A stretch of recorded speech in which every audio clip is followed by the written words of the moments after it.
I want you to think about something for a second. Think about the last time you got out of bed in the morning and your body felt like it was fighting you before the day even started. That stiffness in your knees, that ache deep in your hips, that moment where you have to hold the wall just to get your balance. You stand there for a few seconds, waiting for your body to remember how to move. And somewhere in the back of your mind, a thought crosses that you don't want to say out loud. Is this just how it is now? I know that thought. I lived inside that thought for years. My name is Michael Davis. I'm 68 years old. I spent 35 years as a civil engineer. I designed bridges, load-bearing structures, foundations built to last decades under pressure. I understood stress, force, load distribution. I understood how things break down and how to prevent it. And somehow, with all of that knowledge, I completely ignored the most important structure I was ever responsible for: my own body. 5 years ago, at 63, I was sedentary, overweight, and in pain most mornings. My knees ached going downstairs.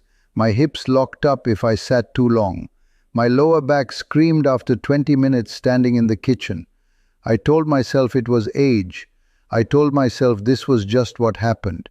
And I kept going to work, kept coming home, kept sitting in that chair, and kept getting worse. Then my doctor looked me in the eye and told me I had type 2 diabetes and severe hypertension. He said, and I remember his exact words, that I was on a direct path to a stroke or a heart attack. Not someday, soon. That was the clinical version. The real version happened in my backyard. My grandson Leo was 4 years old. He wanted me to chase him across the yard. Just run, just play, the kind of thing grandfathers are supposed to do. I took maybe 6 or 7 steps and I had to stop. My heart was pounding. My legs felt like concrete. I was dizzy. I bent over with my hands on my knees in my own backyard, while a 4-year-old looked back at me with confusion in his eyes, not quite understanding why Grandpa had stopped.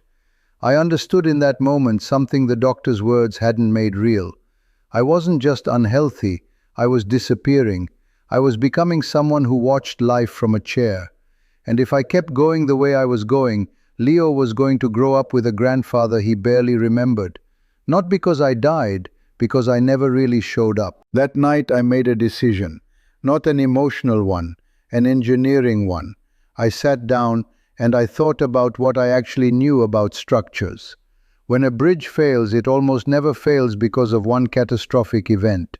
It fails because of accumulated small neglect, microfractures, corrosion, ignored stress points.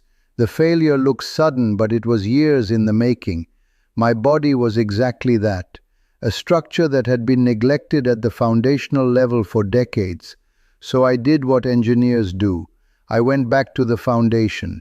I am going to tell you exactly what I did over those 6 weeks. Not what I wished I had done, not a protocol from a magazine.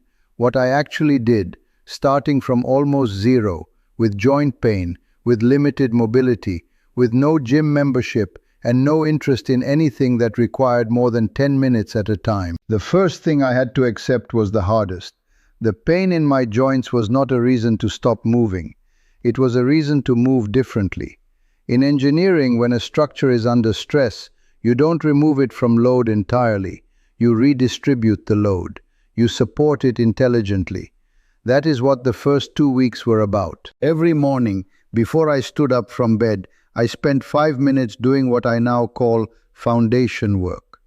Gentle ankle rotations, slow knee extensions lying flat, hip circles with both legs, shoulder rolls. Nothing dramatic, nothing that required any equipment or any space, just deliberately moving every joint through its natural range before asking it to bear weight for the day. It sounds too simple to matter. I thought so too. But synovial fluid, the lubricant inside your joints, only gets distributed when the joint moves. A joint that stays still all night is, quite literally, running dry by morning. Those 5 minutes were not exercise, they were maintenance. And in engineering, maintenance is everything. By the end of week 2, I noticed something. I was still sore, but I was reaching the bathroom faster. I was not gripping the countertop to straighten up. Small things. But when you have been moving at 10% capacity for years, small things feel enormous. Week 3, I added load. And I want to be precise about what I mean, because this is where most people either do too much and get hurt or do too little and give up. I used my kitchen counter. I stood facing it, held the edge lightly for balance, and did slow, controlled partial squats. Not deep, maybe 40 degrees of bend, 10 repetitions. I did this 3 times a day, morning, midday, evening. Each session took under 2 minutes. The principle behind this is something I call load redistribution. Your knees hurt, in most cases, not because the joint itself is irreparably damaged, but because the muscles surrounding it are too weak to carry your body's weight efficiently. Every step you take sends a force through that joint. If the quadriceps and glutes are strong, they absorb that force. If they are weak, the joint absorbs it all. Strengthening those muscles does not fix the cartilage, but it dramatically reduces the demand placed on it. The pain decreases not because the problem is gone, but because the structure is finally being supported properly. I also started walking. I want to be honest about what that looked like in week 3. I walked to the end of my street and back. That was it. Roughly 8 minutes. I did not time it. I did not track steps. I just walked, paid attention to how my feet hit the ground, kept my posture tall, and came back. Every other day. That was enough to begin. Week 4 brought something I had not planned for. I started sleeping better. Not dramatically, not immediately, but noticeably. I was waking up less. I was falling asleep faster. And this mattered more than I realized at the time, because sleep is when the body repairs connective tissue. When you are sleep deprived, inflammatory markers in the blood increase significantly. More inflammation means more joint pain. The body is not subtle about this. It is a direct mechanical relationship. I was breaking the cycle not by targeting the pain directly, but by removing one of the things feeding it. I also made one change to how I was eating, and I want to say this clearly. I did not go on a diet. I am 68 years old and I have watched people go on diets my entire life. I made one structural adjustment. I reduced processed sugar and added 1 serving of fatty fish per week. Omega-3 fatty acids have a documented anti-inflammatory effect on joint tissue. That is not a wellness trend. That is biochemistry. I was not trying to lose weight. I was trying to reduce the inflammatory load on my joints. The weight loss that followed was a side effect, not the goal. By week 5, I was walking 15 minutes on my good days. I was doing 3 sets of kitchen counter squats daily without thinking about it. I was sleeping through most nights. And I noticed something that I did not expect to notice. My posture had changed. I was standing taller, not because I was trying to, because the muscles holding me upright were beginning to work again. This matters for joint pain in a way most people never consider. When your posture collapses, the mechanical alignment of every joint in your body shifts. Your hips tilt, your knees rotate inward, your lower back compensates with a curve it was not designed to sustain indefinitely. Every step becomes a misaligned load. Restoring posture is not cosmetic. It is structural correction. Fix the alignment, reduce the wear. Simple as that. Week 6.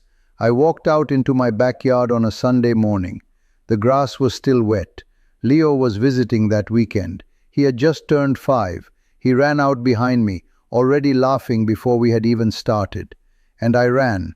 Not far, not fast, but I ran. I turned around, I picked him up, I spun him once, and I put him down without losing my balance. He laughed so hard he fell over in the grass. I stood there in my backyard, and I thought about that engineer who had almost fainted in that same yard 12 months earlier. The same yard. A completely different man standing in it. I want to be honest with you. about what 6 weeks does and does not do. 6 weeks does not rebuild decades of neglect. 6 weeks does not give you the joints of a 30-year-old.